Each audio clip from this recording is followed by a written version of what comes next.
So it took me 4 years to reach this stage, और मैंने ये 4 साल में जो कुछ भी सीखा वो मैं आज तुम लोगों के साथ शेयर करना चाहूँगा। तो सबसे इम्पॉर्टेंट थिंग जो सबसे ऊपर आती है वो है डिसिप्लिन और कंसिस्टेंसी।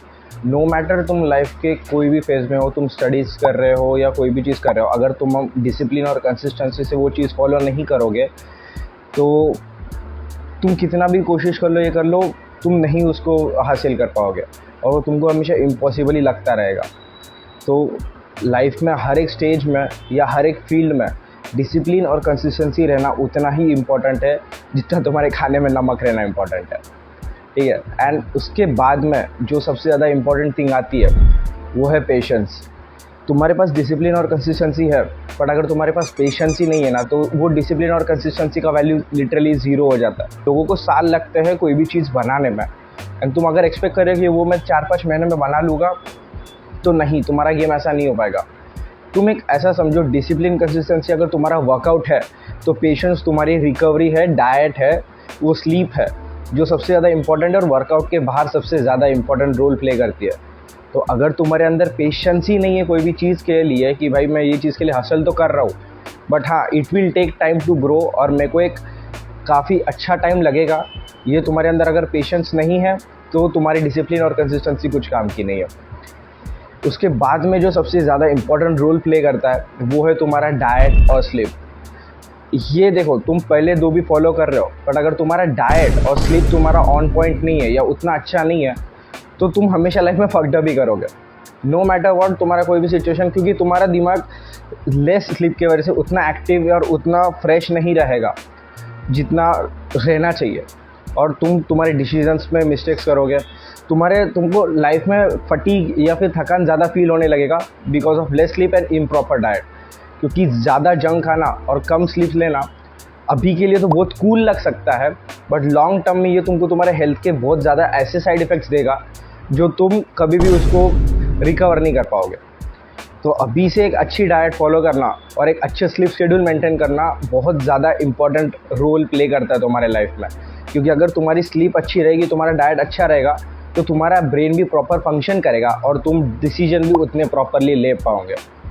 एंड नेक्स्ट थिंग जो ये मैंने पूरे 4 साल में सीखी इज़ सप्लीमेंट। देखो, बहुत से लोग एग्री करेंगे, नहीं करेंगे, बहुत से लोग जेनेटिक्स का ये करेंगे, बट तुम्हारे जेनेटिक्स अच्छे रहे, बट अगर तुमने तुम्हारे बॉडी को प्रॉपर न्यूट्रिशन दिया नहीं, जैसे कि अगर मैं वेजिटेरियन हूँ तो क्रिएटिन, प्रोटीन, ये सब वेजिटेरियन सोर्सेज से मुझे लेना या यूटिलाइज़ करना उतना एफिशिएंट नहीं है। अब मैं दिन में 2 किलो 3 किलो पनीर नहीं खाऊंगा या दही तो नहीं खाते बैठूंगा, राइट। तो सप्लीमेंट्स ये बहुत ज़्यादा इंपॉर्टेंट रोल प्ले करते हैं, इवन दो तुम वेजिटेरियन हो, नॉन वेजिटेरियन हो, नेचुरल हो, नहीं हो, फ़र्क नहीं पड़ता। सप्लीमेंट्स वगैरह वो हेल्प करते हैं बॉडी को तुम्हारे न्यूट्रिशंस कंप्लीट करने में, एंड तुमको जो तुम्हारे डिज़ायर्ड या फिर जो भी तुम अचीव करना चाहते हो उसको हेल्प करता है। इसके बाद में नेक्स्ट इंपॉर्टेंट थिंग आती है कि always be open to learn. देखो, मैंने जिम स्विच किया, मैं मेरी हॉस्टल की जिम से मैं जब बाहर की जिम में गया, वहाँ पे मेरे से हमेशा बहुत ज़्यादा अच्छे लोग मिले। हॉस्टल की जिम में कंसर्न ये था कि मैं ऐसा किसी के साथ कम्पीट नहीं कर पा रहा था इन अ गुड सेंस कि जिसकी फ़िज़िक मेरे से अच्छी है या फिर जो बहुत ज़्यादा दिमाग वाला है मेरे से, या जो मेरे से ज़्यादा फिटनेस के अंदर घुसा हुआ। बट जब मैंने बाहर की जिम देखी तो मेरे से 10 गुना ज़्यादा बेहतर लोग थे उधर। एंड जब वो तुम्हें सिखाते हैं ना कि तुम्हारा फॉर्म ऐसा होना चाहिए, तुम्हारा डाइट ऐसा होना चाहिए, and to be honest peak week, water cycling, carb cycling के बारे में मुझे पता था, बट जिम के अंदर जब मैं 1-2 जो मेरे सीनियर है उनसे मिला, उन्होंने मेरे को इसके बारे में प्रॉपर नॉलेज दिया। तो yes, always be open to learning, कि भाई हमेशा सीखते रहो लाइफ में, क्योंकि ऐसा कभी भी स्टेज नहीं आएगा कि जहाँ तुम्हें सीखने का चांस नहीं मिलेगा। अगर तुम रूड बन के रहोगे कि भाई मेरे को सब आता है, मेरे को सब पता है, तो तुम कभी भी वो लाइफ में ग्रोथ या वो अचीव नहीं कर पाओगे जो तुम करना चाहते हो, जो तुम्हारा एम है। तो यस, ये सब थिंग है जो मैं 4 साल की इसमें सीखा हूँ, एंड जब से मैंने मेरा जिम स्विच किया मेरे को बहुत कुछ सीखने मिला है। सप्लीमेंटेशंस ने मेरे को मेरा फिज़िक एक लेवल ऊपर लेके जाने में हेल्प किया, एंड नए जिम में जाने से जो मेरे को सीखने को मिला कि मैं कैसे क्या चीज़ें कर सकता हूँ, मुझे एक्चुअली कौन से एरियाज़ पे ध्यान देना चाहिए मेरी फिज़िक के, वो सब मुझे सीखने मिला। तो यस, आज फाइनली मेरे पीक वीक का एंड होने वाला है। आज 31 दिसंबर है एंड इसके बाद मैं अभी वर्कआउट करने जाऊंगा। मैं the last workout of this year, the peak week का मेरा लास्ट वर्कआउट है and I am so happy about it भाई कि मैं जो फिज़िक अचीव करना चाहता था लास्ट 4 इयर्स में सबसे ज़्यादा बेस्ट निकल गया ही है। बिकॉज मैं फर्स्ट टाइम मेरे लाइफ में पीक वीक किया हूँ। सप्लीमेंटेशंस मैंने जून से स्टार्ट किए and it worked out really well and I am just happy about it कि भाई फाइनली मतलब मेरी ये बेस्ट फिजिक तो नहीं है बट लास्ट 4 इयर्स के हिसाब से बहुत बेस्ट है। एंड 94 kg से I am on 75 and I M maintaining that 75 kg right now with good muscle mass, less fat. तो यस, मेरे लिए सबसे बड़ी बात है, आई डोंट नो तुमको फिजिक एवरेज लगे, बेसिक लगे, डिसेंट लगे, ख़राब लगे, बट मेरे लिए मेरे लाइफ की ये अब तक की बेस्ट है।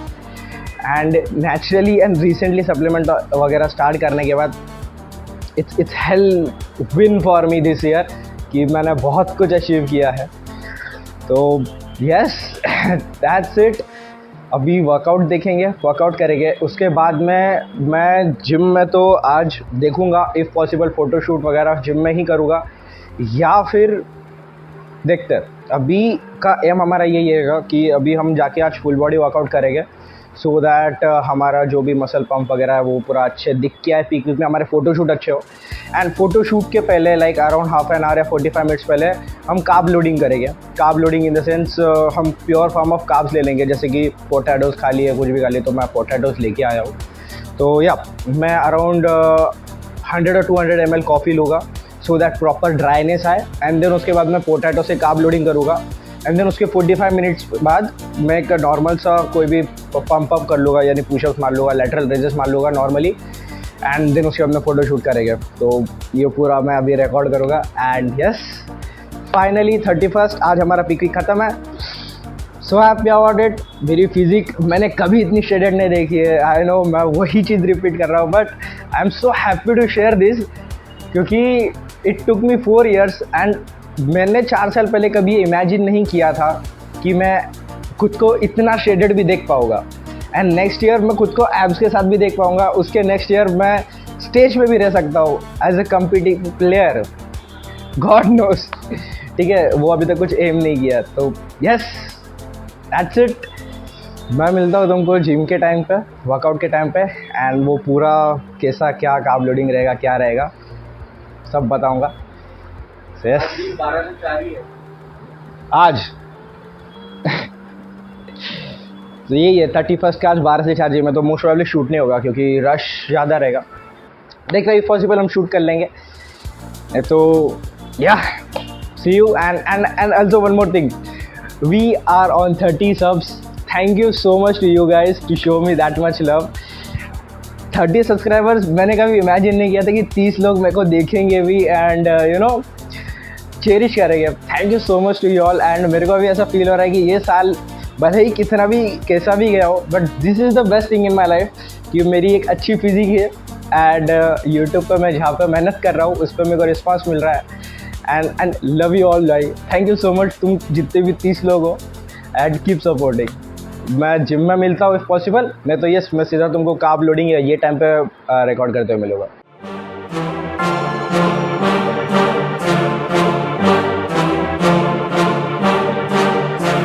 It's 5 a.m. Ain't nobody see the work that I'm putting in. Something deep inside a thirst. I can feel it in my skin. Look around me, it's a curse. Think I'm losing all my friends. And overnight success, what they'll call it in the end.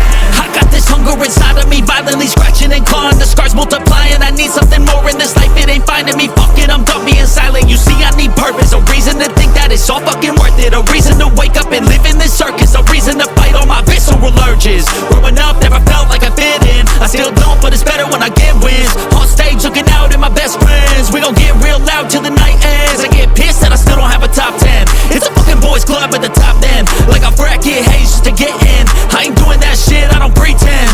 Yeah, I wanna be the best. Always had a drive that I had to beat the rest. Yeah, put me in the game when there's only seconds left. When the game's on the line, yeah, you see me at my best. I can feel it in my heart when it's beating at my chest. That's when I lock in, getting better every breath. That's when I'm